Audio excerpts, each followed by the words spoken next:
Hey everyone, so Rocky and I have a very exciting video for you today, and I just want to kick it off with this video right here.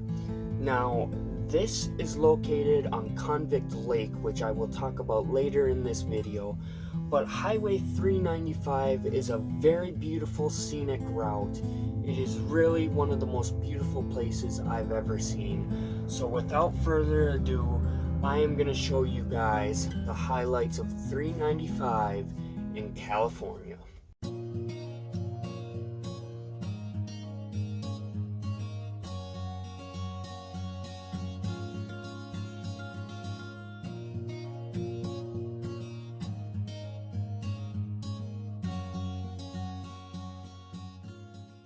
So for this trip, we did Interstate 40 or Route 66 going through Barstow, and then we hopped onto 395 heading north to Nevada. Now that stretch right there, most people take about 2 to 3 days to see everything, and I gotta say there is definitely a lot to see. Our overnight locations on this trip consisted of both casinos and rest areas along the way, but there are a lot of campgrounds there as well.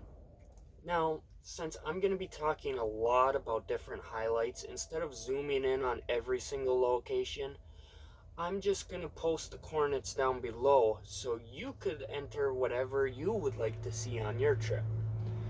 So the first stop is known as the Uniroyal Gal. This is a giant 30-foot fiberglass sculpture based on Jackie Kennedy. This statue can be found in an old junkyard in the town of Pearsonville, and this town was once called the Hubcap capital of the world due to someone there owning a collection of 80,000 hubcaps. Now, the hubcaps are no longer around, the collection is completely gone, but the statue is still there, and it's now been nicknamed the Hubcap Lady by the locals in the area. Now, the next stop is about 15 miles away from Hubcap Lady, and this is called Fossil Falls. It's a beautiful hike, about half a mile in length, and it formed because the mountains in the east are actually old volcanoes that used to erupt about 440,000 years ago, while the mountains on the west side were covered in ice during the Ice Age, and that formed a bunch of lakes. Between this combination, Fossil Falls formed from Owens River running through the active lava that was blocking it. And I gotta say, it was a really beautiful spot. I could sit there all day and just take in the scenery. So the next one is 22 miles from Fossil Falls, and it's called the Olancha Sculpture Garden. Now, the first thing I want to mention here is do not follow the GPS. The GPS brings you to someone's private property. What you want to do is just drive until you see the statues, and there is a little side road right by the statues that you could pull on, and it's a roundabout around the statues themselves. You could park there, take a picture, and there's a lot of sculptures there, but their most popular sculpture is what's called the Give and Take sculpture, and I will let Kobe from the past explain what that sculpture is all about. A little statue here where you can give something. Bottle of water in there, and you can take something. Polaroid, that's cool. So what I'm gonna do is I got this little gem from Quartzsite, and I am gonna give that, and in return, actually, I am going to take that Polaroid, because that would be a cool souvenir for the bus. Pretty neat. So, following that is the 25 miles away in Lone Pine, the Museum of Western Film History. It is a free museum, but they ask for a donation, with their most common donation being $5. Now, I'm not too big into old westerns, I don't know a lot about them, but what caught my eye about this museum is that they had equipment from drive-in theaters, props from the movie Django Unchained. The first Iron Man movie was actually filmed in this location, the opening scene, and I just thought that was so cool. As a big Marvel fan, I had to go out afterwards and recreate the famous Iron Man pose. So, following that is Convict Lake. Now, this is a bit of a drive away, about 95 miles from the museum. And in September 1871, 29 men escaped from the state penitentiary in Carson City, Nevada. 6 of them were actually found at this lake, and it led to a massive shootout which killed the county sheriff and an Indian guide. Now, there is a movie based off of these events. It is called The Secret of Convict Lake, and it's from the 1950s. I personally have not watched it, but having gone there, I'm really looking forward to watching this movie. But other than that, there is a 2 to 3 mile hike around the lake, and it just gives you many beautiful views. I took a lot of pictures, and I'm just gonna take a moment here to show you guys all of these all these photos, because they're really beautiful. And I actually have them all for sale for $2 a piece on colbystravels.com. By purchasing these photos, you guys will be supporting my travels, and you will receive a digital copy of the photo with the watermarks removed. You can then choose whatever you want to do with it, use it as a wallpaper, make custom cards. It's entirely up to you. And then our last stop along the way is a canyon and river. It's between Sorona Junction and the town of Walker. And I gotta say, it is the most beautiful camping spot I've ever seen. I've heard that the river is really, really good for fishing.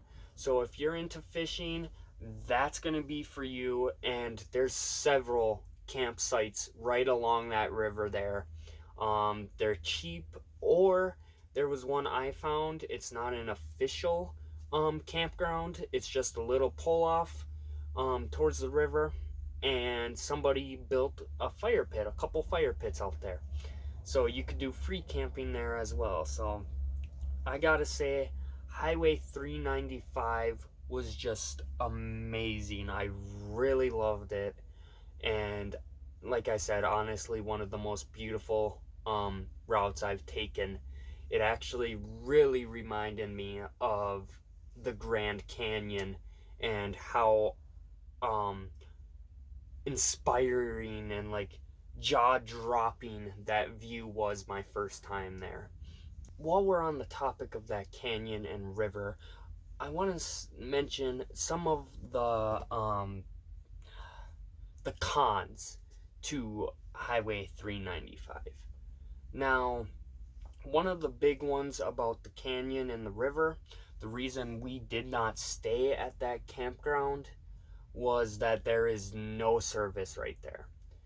Highway 395 actually goes past Yosemite, and due to like national parks, for some reason a lot of national parks just do not have any service whatsoever.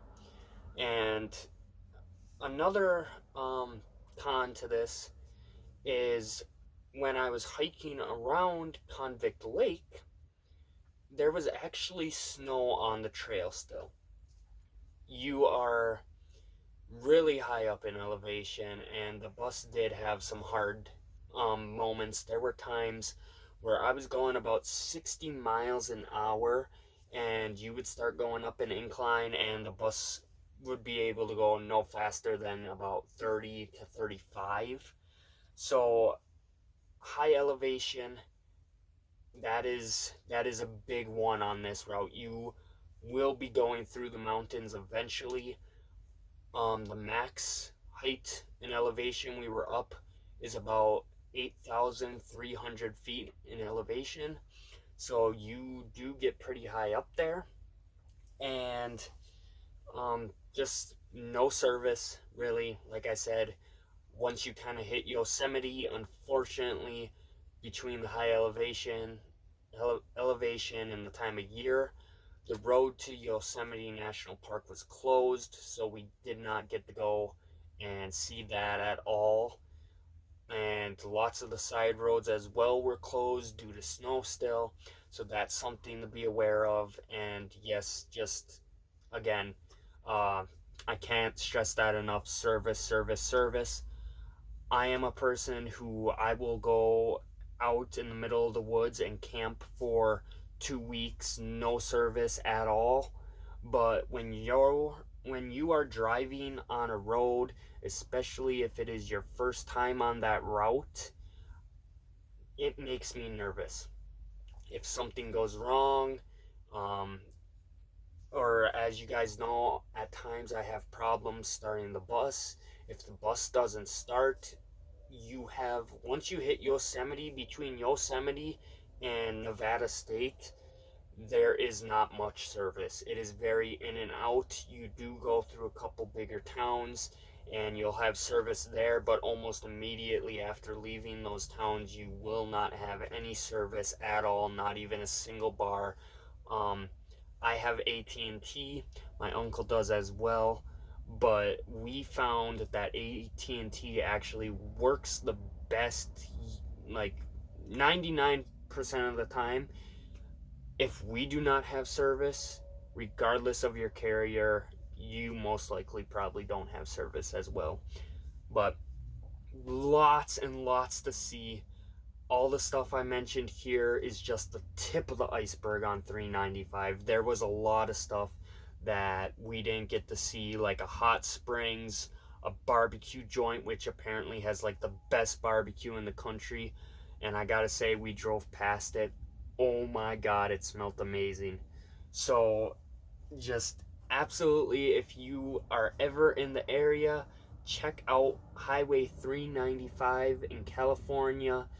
Check out some of these highlights I mentioned, and definitely dig a little deeper and do some of your own research.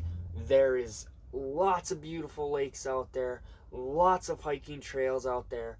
I could literally spend all summer there, honestly. One of my most favorite places, most beautiful places I've been to traveling so far. So with all that being said, if you guys haven't already, make sure to like and subscribe to this channel. We have a lot more exciting stuff coming up here. We have a trip through Yellowstone coming up. We have a trip to Mount Rushmore coming up. Right now we are traveling through Nevada, so I got some videos coming out on that as well. We just have a lot of fun stuff coming up, and then when I do get back to Michigan, I'm gonna have a lot of stuff coming out on Michigan, Wisconsin, Minnesota. So if that's something you guys are interested in, make sure to like and subscribe and turn on that notification bell. And until the next time, take care. I will see you guys on the next adventure.